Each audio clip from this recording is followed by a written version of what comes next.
Un accident de travail qui aurait pu avoir des conséquences beaucoup plus dramatiques. L'employé de Laboratoire Essel chargé de superviser la qualité technique des travaux d'asphaltage parlait au cellulaire.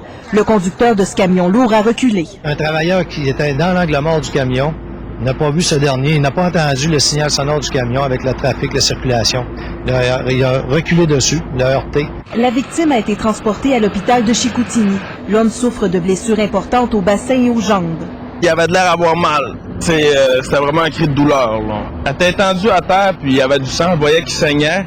Mais il était encore capable de parler. Le conducteur du semi-remorque ne se serait pas rendu compte de ce qui se passait. C'est un camionneur qui circulait sur la voie de gauche qui l'aurait alerté sur les ondes radio. Il lui a dit qu'il avait heurté quelqu'un, de s'avancer, de ne pas continuer de reculer.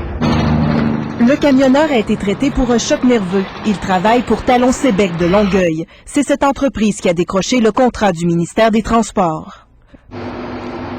Peu de temps après l'accident, 2 inspecteurs de la CSST ont débarqué sur les lieux.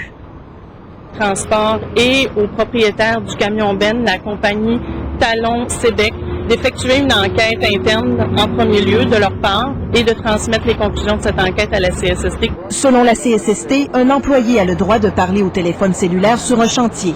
Ce qui est questionné, c'est la position du travailleur. Pourquoi il se trouvait derrière le camion Ben et pourquoi il n'aurait pas entendu l'alarme de recul. 2 contrôleurs routiers ont inspecté le camion lourd. Les bandes de frein, les freins, tout est conforme, on n'a rien à dire par rapport à ça.